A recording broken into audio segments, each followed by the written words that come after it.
provinces. 16 কোটি মানুষ যদি সারা দেশের শহরে, বন্দরে, গ্রামে ছড়িয়ে থাকে, তাহলে বাংলাদেশও একটি সুন্দর ব্যবস্থাপনা দেশ হতে পারে। অতিরিক্ত জনগোষ্ঠী He proposed to divide Bangladesh into 8 provinces, namely North Bengal, Borendro, Jahangirnagar, Jalalabad, Chottola, Moinamoti, Jahanabad and Chandradip. He said good governance, rule of law, human rights and balance of power and development all can be ensured if his idea of provinces is implemented. Barendra প্রদেশ, জাহাঙ্গীরনগর প্রদেশ, জালালাবাদ প্রদেশ, চট্টলা প্রদেশ, ময়নামতি প্রদেশ, জাহানাবাদ প্রদেশ এবং চন্দ্রদ্বীপ প্রদেশ। He also presented a presentation in detail about provincial government system and its aftermath calculation. Civil Aviation and Tourism Minister G.M. Kader, JSD President Ashomo Abdur Rob, Kader Siddiqui were present at the seminar among others. Abdullah Al Rayhan, News and Images, Dhaka. Foreign Minister Deepu Moni has said that the Grand Alliance government is not only focusing on India, it is rather focusing on the entire South Asian region. She also said that people give mandate to a government to work for them and they observe if the government is delivering as they promised. However, people also observe the activities of the opposition. Speaking at the seminar, Foreign Minister Deepu Moni has said any government is given mandate by the people to work for them. However, she thinks people also observe government activities. Talking about Bangladesh's relation with neighboring countries, she said the Grand Alliance is actually trying to foster a relation with the entire South Asia and not only with India as the opposition been viewed allies. বর্তমান সরকার মহাজোট শুধু ভারত নয়, পুরো এই দক্ষিণ এশীয় অঞ্চলকে নিয়েই ভাবতে চাই। যখন আমরা দ্বিপাক্ষিক এবং বহুপাক্ষিক সহযোগিতার কথা বলি, তখন এই যে ভারত বিরোধিতা সেটির কথা আসে। দেশ আগাবার দায়িত্ব রাজনীতিকদের উপরে জনগণ দেয়। চেষ্টাটিতে আমরা আন্তরিক কিনা জনগণ কিন্তু প্রতি মুহূর্তে আমাদেরকে দেখছেন। Grand Alliance ally Hassanul Haq Inu, on the other hand, sees a need to formulating a law that would ensure better security and improved law and order situation in Bangladesh and India.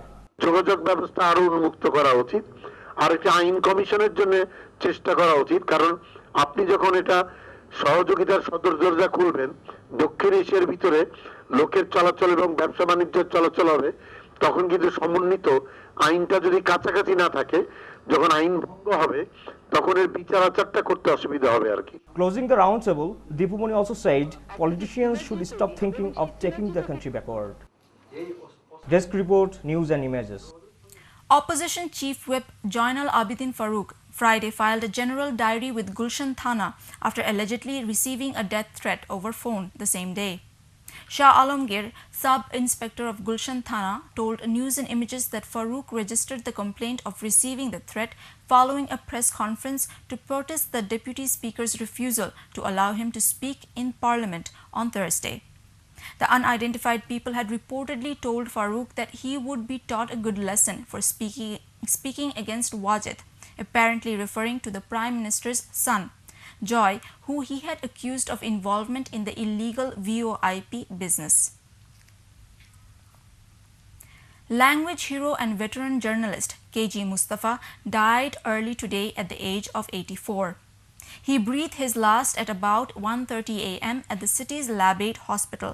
K.G. Mustafa had been suffering from various old age complications, including kidney and heart ailments. He was admitted to the Labate Hospital on February 8th and shifted to the intensive care unit on February 16th.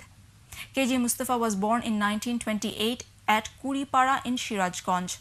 He started his profession in journalism with the Daily Azad in Kolkata before the partition of the subcontinent. He also worked with the Daily Insaf, Ittefaq, Bangladesh Observer and Shangbad. He served as the editor of the now defunct Daily Mukto Kontho. He actively took part in the 1952 language movement and honored with many awards, including the prestigious Ekushe Podok.